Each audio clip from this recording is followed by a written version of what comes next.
दोस्तों, पिछले कई दिनों से दिल्ली के अंदर, देश के अंदर संसदीय सचिव और ऑफिस ऑफ प्रॉफिट, जितनी चर्चा इन दो शब्दों के ऊपर हुई है और खोद खोद कर जितना ज्ञान इन दोनों शब्दों के मायने को, इनकी सीमाओं को समझने के लिए इस देश की, दिल्ली की जनता ने जितनी मेहनत की है, आज तक उतनी मेहनत संविधान के अंदर विदित किसी और शब्द के ऊपर नहीं हुई। हमने भी अपनी बात रखी, हमने इस बात को जनता को समझाने का प्रयास किया कि देखिए, यह पूरा मामला तकनीकी नहीं है, राजनीतिक है। माननीय मोदी जी को देश भर के हर राज्य के संसदीय सचिव तो मंजूर हैं, लेकिन सिर्फ दिल्ली सरकार के संसदीय सचिव उन्हें मंजूर नहीं है, जो बिना 1 रुपया लिए ऑफिस ऑफ प्रॉफिट के नाम पर दिल्ली की जनता की सेवा करके उनकी दुआएं कमा रहे हैं। इसके अलावा और कोई उनका व्यक्तिगत लाभ नहीं है। आशीर्वाद मिलता होगा निश्चित रूप से। अगर ये एक दोष है तो ये दोष वो कर रहे हैं कि दिन रात मेहनत करते रहते हैं।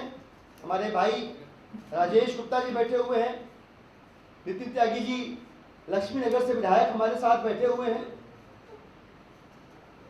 हमने सबसे गुजारिश करी कि आप एक दिन अपना कैमरा लेकर इनके साथ बिताइए, संसदीय सचिवों के साथ, पर आपको पता चल जाएगा कि इनकी कमाई क्या है।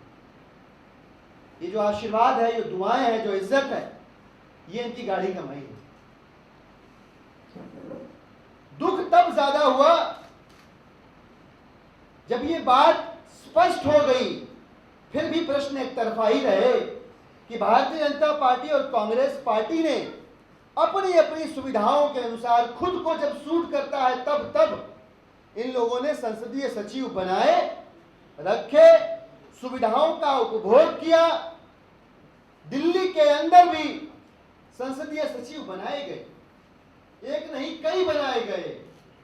और कांग्रेस के संसदीय सचिव रहे माकन साहब, जिनकी जमानत जब्त हुई थी अभी, उन्होंने तो एसीआर लिखना शुरू कर दिया, अधिकारियों की छुट्टियां सैंक्शन कर रहे हैं जो संसदीय सचिव के अधिकार क्षेत्र में नहीं आता है। संवैधानिक सीमाओं को लांघकर जो काम बीजेपी कांग्रेस ने किया, आज वो सब जायज है। सिर्फ अरविंद केजरीवाल जी ने जो संसदीय सचिव बनाए वही गलत है, वही। कल की एक अखबार की खबर इस बात को और पुख्ता करती है कि भाजपा और कांग्रेस दोनों, चूंकि सिर्फ ये दोनों ही रहे दिल्ली की राजनीति में, एक दूसरे की सुविधाओं का ख्याल रखते हुए जो जो एक दूसरे को सूट किया, आपसी समझ बूझ के साथ, मेल मिलाप के साथ उसे करते रहे, करवाते रहे, भले ही वो कानून का उल्लंघन हो, संविधान का उल्लंघन हो, एक्ट का उल्लंघन। जहां मैं बात कर रहा हूं बीजेपी शासित एमसीडी की। एमसीडी के अंदर जो म्युनिसिपल कॉर्पोरेशन एक्ट है, डीएमसी एक्ट है, इस एक्ट के मुताबिक सिर्फ मेयर एक पद होता है। आप चुनाव लड़े, जनप्रतिनिधि हुए, आप सदन गए, सदन में तीनों सदनों में एक मेयर चुना जाता है और डिप्टी मेयर चुना जाता है। कहीं भी नेता सदन और नेता प्रतिपक्ष डीएमसी एक्ट के मुताबिक, जो डीएमसी एक्ट को जानने वाले हैं, और किसी पत्रकार साथी ने यह खबर भी करी हुई है, पंजाब केसरी के अंदर की खबर है इसके ऊपर, जिसमें स्पष्ट लिखा हुआ है, और जो लिखा हुआ है वो संविधान निगम के कानून को समझने वाले विशेषज्ञों से संवाद करके लिखा हुआ है, जो यह बताता है कि नेता सदन, नेता प्रतिपक्ष, डीएमसी एक्ट, इन चीजों की कोई मंजूरी। कमेटियां होती है एजुकेशन कमेटी, रूरल कमेटी, ऐसी 6-7 कमेटियां होती हैं। इसका प्रोविजन डीएमसी एक्ट में है, लेकिन नेता सदन, नेता प्रतिपक्ष इसका प्रोविजन नहीं है। तो बनाया भाई इन लोगों ने, खुद से बना लिया। इनकी स्टैंडिंग कमेटी है, स्थायी समिति है। स्थायी समिति में सांपनाथ और नागनाथ बैठे और एक दूसरे के लिए दूध का इंतजाम कर लिया।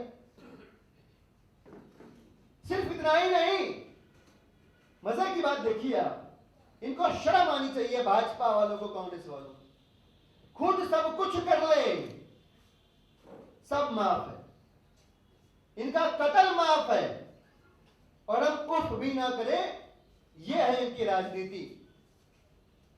इन्होंने नेता सदन प्रतिपक्ष बनाया, उनको स्टाफ दिया, उनको गाड़ी दी, उनको ऑफिस दिया, जबकि सिर्फ मेयर के लिए डीएमसी एक्ट कहता है कि आपको एकोमोडेशन दिया जाएगा और कन्वेंस दिया जाएगा।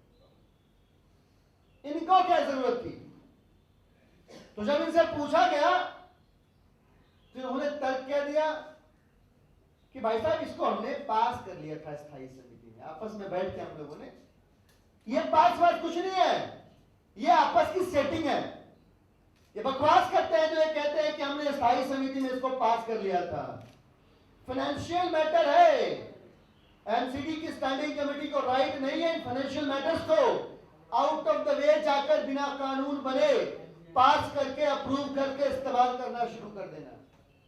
स्टैंडिंग कमेटी को, सदन को अगर ये करना था तो ये पहले जाता एलजी साहब के पास। एलजी साहब के पास भी अधिकार नहीं है, फाइनेंशियल मैटर है, ये जाएगा फिर गृह मंत्रालय के पास।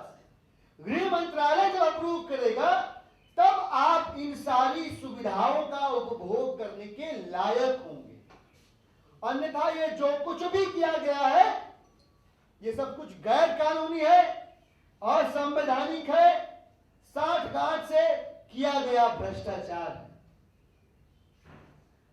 भारतीय जनता पार्टी और कांग्रेस पार्टी लंबे समय से पक्ष और विपक्ष में एमसीडी के अंदर है, और तमाम नेता इनके उन पदों को सुशोभित करते रहे हैं जिनका कहीं कोई जिक्र डीएमसी एक्ट के तहत नहीं है। मैं पूछना चाहता हूं भाजपा के नेताओं से और कांग्रेस के बेरोजगार नेताओं से कि तुम किस नैतिक अधिकार से संसदीय सचिवों के बनने न बनने, इनके वैधानिकता के ऊपर, इनकी संवैधानिकता के ऊपर प्रश्न खड़े करते हो, जबकि तुमने संविधान, कानून सबका उल्लंघन करके ये सारे पद बनाए और अपने नेताओं को इन पदों का उपभोग कराया, इनका दुरुपयोग कराया।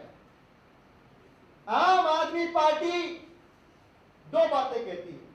पहली बात, भाजपा और कांग्रेस के नेता संसदीय सचिव और ऑफिस ऑफ प्रॉफिट के ऊपर बोलने का, बात करने का नैतिक अधिकार नहीं रखते हैं। उनको शर्म से अपना मुंह छुपाना चाहिए, क्योंकि उनके हिसाब से अगर ये गलत है तो ऐसी सैकड़ों गलतियां उन्होंने अतीत में की हुई, जहां उन्होंने, हमने तो सुविधाएं भी नहीं ली, उन्होंने सुविधाओं का उपभोग किया हुआ, कानून का खिलाफ, कानून की खिलाफत की हुई है। और दूसरी बात कि चूंकि इसमें धन का उपयोग किया गया, कोष का उपयोग किया गया, फाइनेंशियल मैटर है, संविधान के परे जाकर इन सुविधाओं का जब उपयोग किया गया है तो ये सीधे सीधे आर्थिक भ्रष्टाचार का भी मामला बनता है। मैं गुजारिश करूंगा विजेंद्र गुप्ता जी से, जो भारतीय जनता पार्टी शासित एमसीडी के अंदर चल रहे कई प्रकार के भ्रष्टाचार के ऊपर अपनी राजनीतिक चुप्पी साधे हुए हैं। उनके अथक प्रयास से एक टैंकर घोटाला अब जांच को जा चुका है। 2 महीने बाद क्या होगा देखेंगे। सदन के अंदर की चर्चा के अनुसार उनकी मूछ भी मुड़ सकती है इस मसले पर। लेकिन विजेंद्र गुप्ता जी और वो तमाम शीर्षस्थ नेता जिनको एमसीडी के भ्रष्टाचार के ऊपर जिन्होंने अपना आशीर्वाद दे रखा है, उनसे गुजारिश है कि एमसीडी के अंदर पेंशन का घोटाला चल रहा है, विजेंद्र गुप्ता जी की खुद की पत्नी ने पेंशन घोटाला किया हुआ है, ऐसा हम नहीं कहते, चीफ इंफॉर्मेशन कमिश्नर साहब कहते हैं, सीआईसी ने कहा हुआ। एक जांच उस पर भी करवा लो सर। उसके बाद ये फ्लाईओवर पे फ्लाईओवर बने जा रहे हैं, बजट दुगुना हुआ जा रहा है। एक बार इस भ्रष्टाचार की भी जांच करवा लो सर, अगर समय हो आपके पास। और वो करो ना करो, ये जो घोटाला है आपका, कि आपका डीएमसी एक्ट अनुमति नहीं देता जिन चीजों की, जिन पदों के निर्माण की, जिन पदों के बनाने की, आपने उन पर लोगों को बिठाया, उनको आर्थिक लाभ पहुंचाए। आर्थिक भ्रष्टाचार का मसला है गुप्ता जी। एक आध कंप्लेन एलजी साहब को, एसीबी को इस मसले पर भी दे के देख लो। अगर ये हो जाए तो देश के इतिहास में सोने के अक्षरों में आपका नाम लिखा जाएगा कि आपने अपनी पार्टी के अंदर चल रहे बड़े बड़े भ्रष्टाचार के मुद्दों पर आवाज उठाई, और सिर्फ आवाज नहीं उठाई, जांच करवाई, और जब परिणाम नहीं मिले तो मूछ भी मुड़वाई।